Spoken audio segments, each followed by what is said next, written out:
নমস্কার বন্ধুরা, কল্যাণীর কিচেনে আপনাদের সবাইকে স্বাগত। আজকে আমি বানাবো দুর্দান্ত স্বাদের বিস্কুটের রেসিপি, যেটা মুখে দিলে মিলিয়ে যাবে।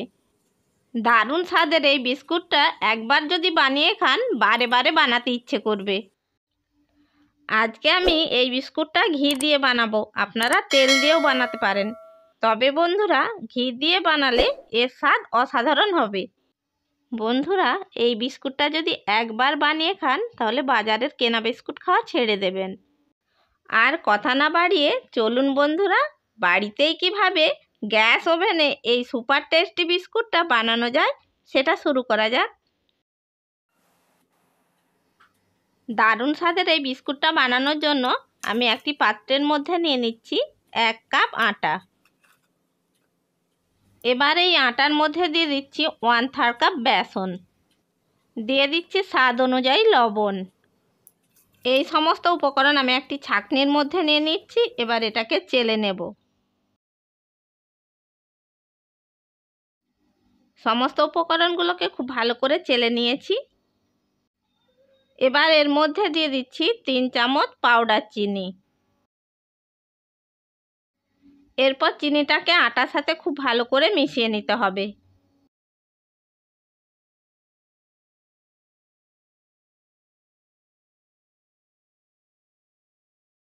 পাউডার চিনিকে আটার সাথে খুব ভালো করে মিশিয়ে নিয়েছি। এবার একটি বাটির মধ্যে ঘিটাকে গলিয়ে নিয়েছি, এই ঘিটাকে এর মধ্যে অ্যাড করব।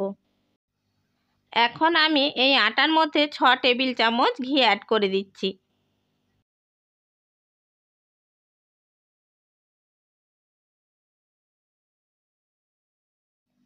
এবার ঘিটাকে আটার সাথে খুব ভালো করে মেখে একটা ডো তৈরি করে নিতে হবে। এখানে কিন্তু আমি কোনো জলের ব্যবহার করব না। এই বিস্কুটটা যেহেতু সম্পূর্ণ ঘি দিয়ে বানানো হচ্ছে, এর স্বাদ অপূর্ব হবে। এখন ঘিয়ের সাথে আটাটাকে খুব ভালো করে মেখে একটা ডো তৈরি করে নিতে হবে। এই বিস্কুটের ডোটা একটু স্পেশাল, এদিক ওদিক করা যাবে না। সেটা আপনাদের দেখিয়ে দিচ্ছি যে ডোটা কেমন হবে। দেখুন বন্ধুরা, ঘিয়ের সাথে আটাটা মেখে একটা সুন্দর ডো তৈরি করে নিয়েছি। ডোটা মাখা ঠিক হয়েছে কিনা হাতে নিয়ে ভাঙলে দেখবেন স্মুথভাবে ভেঙে যাবে।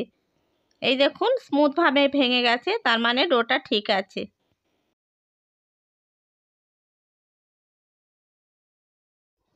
এরপর আমি প্লেটের মধ্যে তেল ব্রাশ করে নিচ্ছি।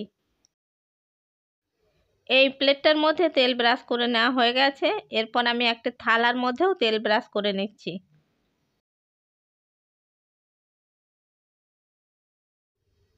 এবার আমি বিস্কুটগুলো গড়ে নেব।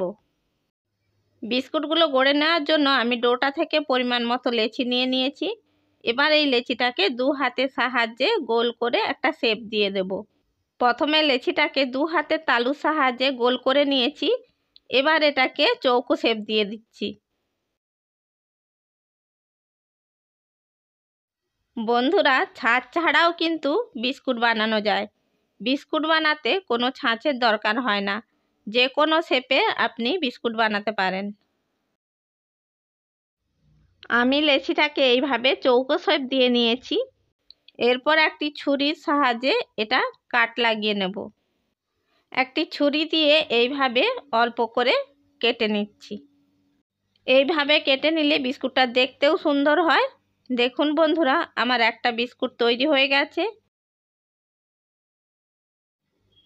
একই রকম পদ্ধতিতে আমি আরেকটা বিস্কুট গড়ে দেখাচ্ছি। পরিমাণ মতো লেচি নিয়ে প্রথমে হাতের মধ্যে লেচিটাকে গোল করে নিতে হবে। তারপর 2 হাতের তালুর সাহায্যে এইভাবে গোল করে একটু চ্যাপ্টা করে নিতে হবে। তারপর হাতের সাহায্যে এটাকে চৌকো শেপ দিয়ে দিতে হবে।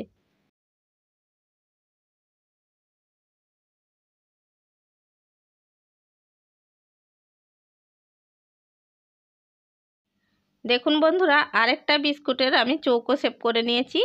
এবার ছুরির সাহায্যে মাঝখান থেকে এইভাবে কাট লাগিয়ে নিচ্ছি।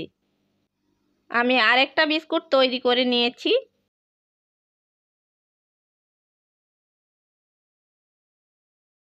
দেখুন বন্ধুরা, একই রকম পদ্ধতিতে আমি সমস্ত বিস্কুটগুলো গড়ে নিয়েছি। এবার এই বিস্কুটের ওপরে আমি পেস্তা কুচি আর কাজু বাদাম কুচি দিয়ে দিচ্ছি। পেস্তা বাদাম কুচি আর কাজু বাদাম কুচি যদি দেওয়া হয় বিস্কুটের টেস্ট আরও বাড়ে। তবে বন্ধুরা এটাও সম্পূর্ণ অপশনাল, আপনারা না চাইলে নাও দিতে পারেন।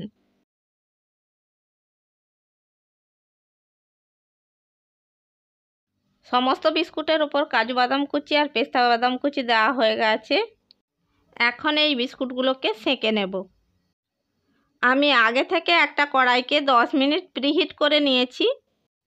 এবার বিস্কুটের প্লেটটা খুব সাবধানে কড়াইয়ের মধ্যে বসিয়ে দিচ্ছি। বন্ধুরা এই কাজটা খুব সাবধানে করতে হবে, কারণ কড়াই খুব গরম।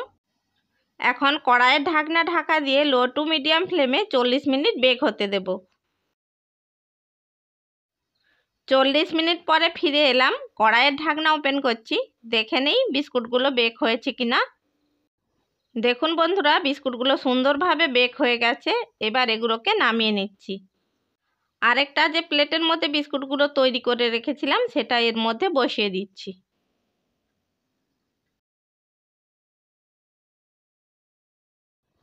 এরপর কড়াইয়ের ঢাকনা ঢাকা দিয়ে 40 মিনিট লো টু মিডিয়াম ফ্লেমে এটাকে বেক হতে দেব। আবারও 40 মিনিট পরে ফিরে এলাম। কড়াইয়ের ঢাকনা খুলে নিচ্ছি। দেখুন বন্ধুরা এই প্লেটেরও বিস্কুটগুলো তৈরি হয়ে গেছে। এবার এগুলোকেও নামিয়ে নিচ্ছি। বন্ধুরা গরম থাকা অবস্থায় এই বিস্কুটগুলো একটু নরম থাকবে, কিন্তু ঠান্ডা হয়ে গেলে এই বিস্কুটগুলো শক্ত হয়ে যাবে।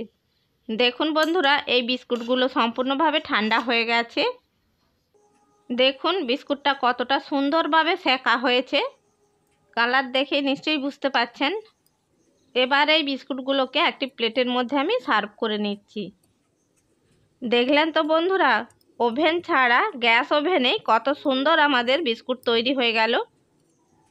বিস্কুটগুলো একদম বেকারির তৈরির বিস্কুটের মতো দেখতে হয়েছে। সত্যি বলছি বন্ধুরা এই বিস্কুটগুলো যাকে খাওয়াবেন সে আপনাকে মনে রাখবে। তাহলে বন্ধুরা তৈরি হয়ে গেল আমাদের সুপার টেস্টি বিস্কুট। একটা বিস্কুট আমি ভেঙে দেখাচ্ছি। দেখুন বন্ধুরা বিস্কুটটা কত সুন্দর খাস্তা হয়েছে। হাতে নিয়ে একটু চাপ দিলে একদম গুঁড়িয়ে যাচ্ছে। এই বিস্কুটটা মুখে নিলে একদম মিলিয়ে যাবে। এমনকি এই বিস্কুটকে আপনারা 1 মাসের বেশি স্টোর করে রাখতে পারেন। বন্ধুরা আপনারাও বাড়িতে এই সুপার টেস্টি বিস্কুট বানিয়ে ফেলুন।